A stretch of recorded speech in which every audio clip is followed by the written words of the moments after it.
Mga kwentong pambata. Si Tido ang tumutugtog ng pipa. Noong unang panahon ay may nakatirang mahirap na magsasaka kasama ang kanyang asawa at mga anak. Lahat sila ay nagtatrabaho ng gusto sa bukid upang kumita para sa maliit na tinapay.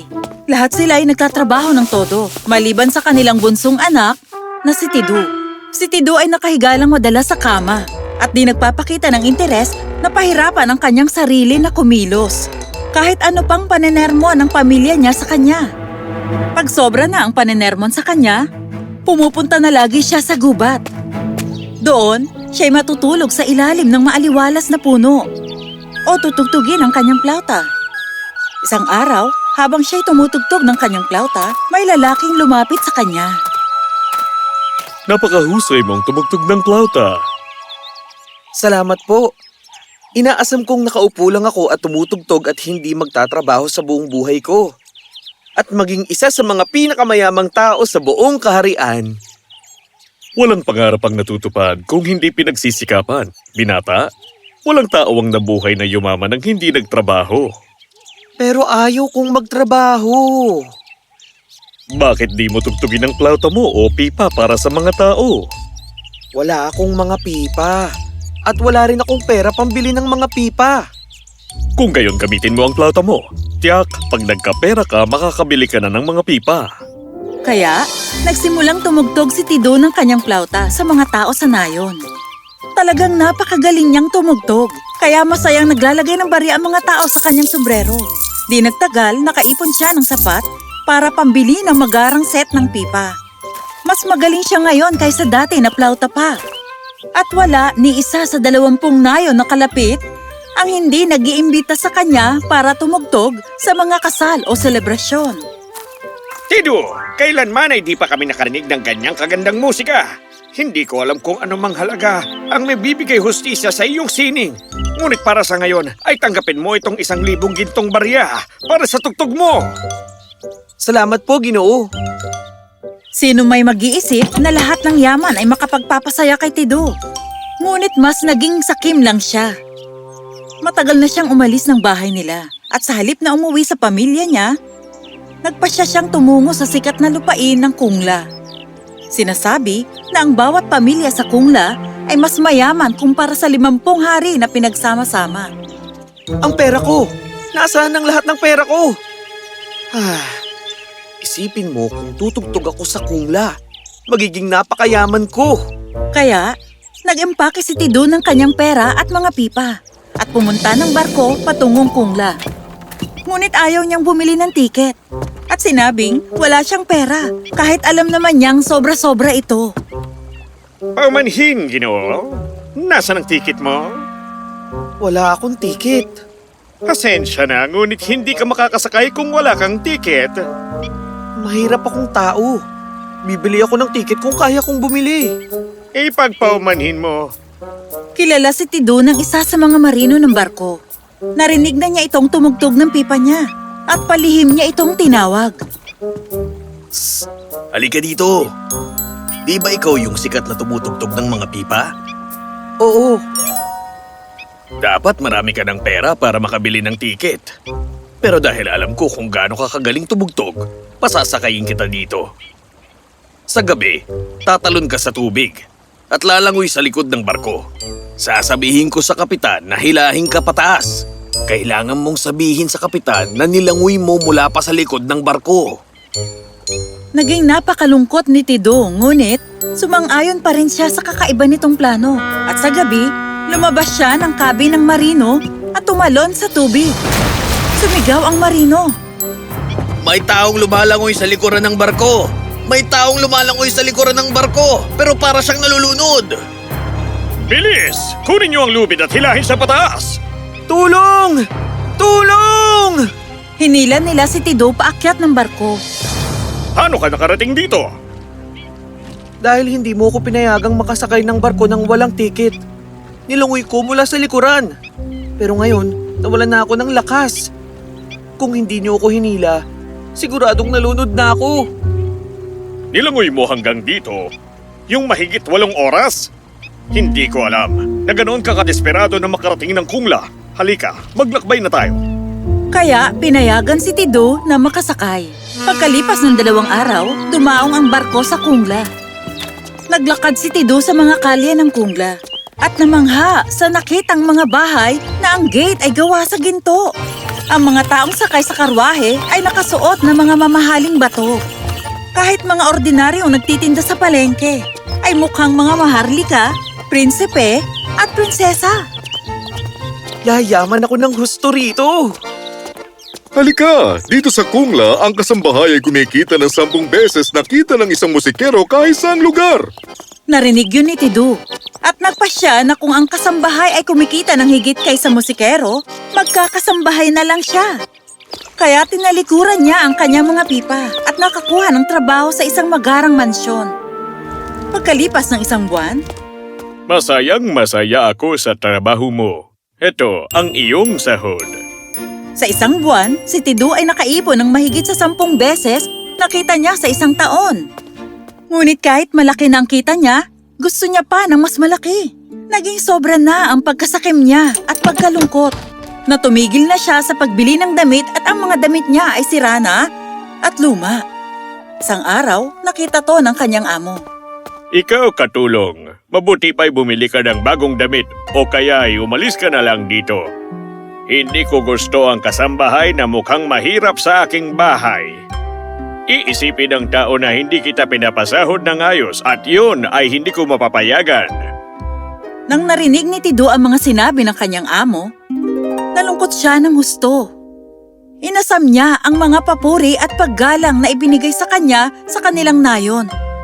Pinilit niyang mapawi ang lungkot ng puso at nagtungo sa lawa ng lugar. Habang nakaupo, nakatitig sa tubig, isang pamilyar na mukha ang naaninag niya. Tiningnan niya ito. Ang parehong lalaki na nagpayo sa kanya na magsimulang tumugtog. Ikaw? Kita kong naaalala mo ako. Hindi ako nawala sa iyong isipan dahil sa pagkagahaman mo sa salapi. Nasa akin na ang pera. Ngunit inaasam ko ang respeto. Paano ka sasaya sa pagiging kasambahay kung ang puso mo'y nasa musika? Isinuko mo ang talento mo na iniregalo sa'yo dahil sa dagdag na kita. Hindi ang nawawalang paggalang ang nakakasira, kundi ang iyong kasakiman. Anong gagawin ko? Itinuro mo sa akin dati ang daan. Pakiusap, sabihin mo ulit sa akin. Ganoon pa rin naman. Kalimutan ang pagkagahaman sa pera at magsimula kang tumugtog ulit. Ngunit huwag kang magpabayad sa mga pagtugtog mo.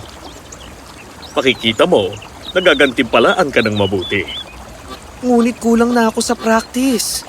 Hindi ko alam kung makakatugtog pa ako na katulad ng galing ko dati.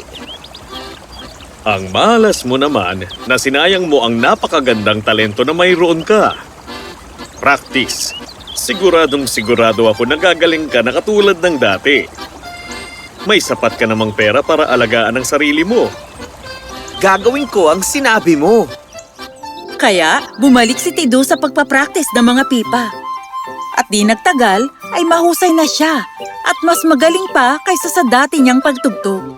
Napakaganda ng kanyang tugtog na ang mga mayayaman sa Kungla ay ginagantimpalaan siya ng kayamanan hanggang si Tido ay naging isa na rin sa pinakamayaman doon. Ngunit sa ngayon, si Tido ay nagbago na. Inaasam niyang bumalik sa kanyang pamilya. Kaya bumili siya ng barko at naglayag pauwi dala ang kayamanan. Ngunit sayang, inabutan ng malakas na bagyo ang barko ni Tido at ito'y lumubog. Dala ang lahat ng kanyang mga kayamanan. Sa kabutihang palad, si Tido ay nakaligtas at nakarating sa baybayin ng isang kakaibang isla. Nasaan na ako? Naiwala ko ba ang lahat sa bagyo? Gutom na gutom si Tido at inikot ang isla para maghanap ng pagkain. Nakarating siya sa isang puno na puno ng mansanas at isa pang puno na may kumpol ng hazelnuts. Pumitas siya sa pareho dahil siya'y gutom na gutom. Bumalik siya sa tabing dagat para kumain. Ngunit pagkatapos ng ilang kagat sa mansanas, ang ilong niya ay humaba ng todo na halos sayad na sa kanyang paa. Ano ito? Mamumuhay na ba ako ng ganito ngayon? Nahihilo pa, kinuha niya ang hazelnut at kumain ng ilan. Nagulat siya na bumalik ulit sa dating normal ang ilong niya. Ito yung mga mahiwagang prutas. Kahit papaano, hindi ako magugutom. Wala akong pakialam sa aking kayamanan. Nakita kong nakakaginhawa ng buhay ang pera. Ngunit, hindi nito mababawasan ang sakit ng puso. Saan na lang, andito ang aking mga pipa para tugtugin. Ay, Nang biglang, dumagundong sa kulog ang langit at nakita ni Tido ang mukha ng lalaki sa kalangitan. Tidu, natutuwa ako na sa wakas ay napagtanto mo na kung ano ang mahalaga sa buhay. At na hindi ka nalungkot sa pagkawala ng iyong kayamanan. Kaya, ibinabalik ko sa iyo ang iyong mga pipa. Di magtatagal at maililigtas ka. Mayroong isang hari sa kaharian, ng Rivera. Siya'y arogante at iniisip na siya at ang pamilya niya ang pinakamagagandang tao sa mundo. Ikinukulong niya ang mga tao nang dahil lang sa tingin niya'y mas maganda itong manamit. Gamitin mo itong mga mansanas at nuts upang turuan siya ng leksyon at kumita ng sapat upang makauwi sa inyo. Mabilis na gumawa si Tido ng 2 basket. Pinuno niya ng mansanas ang isa at ng nuts yung isang basket at naghintay. Di nagtagal, nakakita siya ng barko sa di kalayuan. Kumaway si Tido dito at siya'y nailigtas. Dumaong ang barko sa kaharian ng Rivera. Nagpanggap si Tido sa paraang hindi siya dapat makilala. Kinuha niya ang basket ng mansanas at nagtungo sa palasyo. sariwa, malutong, matamis, makatas na mansanas, ginito ang tulad ng araw. Sariwa, malutong, matamis, makatas na mansanas, ginito ang tulad ng araw. Ngayon, tamang naghahanap ng mansanas ang kusinero para gumawa ng apple crumble para sa pamilya ng hari, kaya tinawag nito si Tidu. Hoy, halika dito tendero ng mansanas. Magaganda ba ang mansanas mo para ihain sa mahal na hari? Oh, hindi ka pa nakakakita ng ganito kagagandang mansanas. Tignan mo ang mga ito para masiyahan ka. Napakagagandang tingnan ng mansanas mo. Kung ganon, kukunin ko lahat ang buong basket. Kinuha kaagad ni Tidu ang pera at nagmadaling umalis doon at baka subukang kagatin ng kusinero ang mansanas. Makalipas ang ilang araw at naghintay si Tidu. Di nagtagal, nabalitaan niya na nagkasakit ang maharlikang pamilya. At isang araw, may anunsyong inilabas. Makinig lahat! Isang mahalagang mensahe mula sa palasyo! Nagkasakit ang maharlikang pamilya ng kakaibang sakit mula sa mansanas! Ito daw ay di naman nakamamatay! Ngunit kakatuwang naapektuhan ang kanilang mga ilong! Kung sino man na makapagbibigay ng lunas ay mababasa kanilang kalahati ng kaharian, kaya pasok! Narinig ito ni Tidu. Gumawa ng pulbos galing sa nuts at nagpanggap siya na isang doktor. Pumunta siya sa palasyo, dala ang nuts. May lunas ako para sa sakit ng hari. Bigyan niyo ang bawat isa ng 5 kutsarang puno nito at gagaling sila sa sunod na araw din. At syempre, nawala ang mahahabang ilong ng buong pamilya. At inalok ng hari si Tidu ng gantimpala. Pinagaling mo kami at igagalang ko ang aking pangako na gantimpala. Ngunit gusto kong bigyan ka ng higit pa sa kalahati ng aking kaharian. Anong hinahangad mo? Nyep. Kamahalan, narinig kong nagkulong ka ng mga tao. Nang dahil lang sa tingin mo, ay mas maganda silang manamit. Palayain mo sila, kamahalan. Oo, tama. Ang pagmamataas ko ng pagiging sophisticado at maayos na bihis ay nakakahiya habang buhay. At inuutos ko na balayan ng mga gwardya ang mga nakakulong. Ano pang pwede kong ibigay sa iyo bukod sa kalahati ng kaharian ko, Nyep? Hindi ko nais ang kalahati ng kaharian niyo, kamahalan. Bigyan niyo lang po ako ng barko para makauwi at sapat na pera para pambili ng ilang ektarya ng lupa. Mabuti kung ganun. Kaya binigay ng hari kay Tidu ang isa sa pinakamagara niyang barko. Pinuno ito ng kayamanan at nakauwi siya. Nakabili ng malaking piraso ng lupa, nagpagawa ng mansyon at maligayang tumira dito kasama ang pamilya habang tumutugtog ng pipa. Ibinahagi niya ang kanyang yaman sa nangangailangan at hindi na muling naging tamad o sakim. Ang kayamanan at kagandahan ay maaaring mawala, ngunit ang galing at kasipagan ay hindi kaiiwan.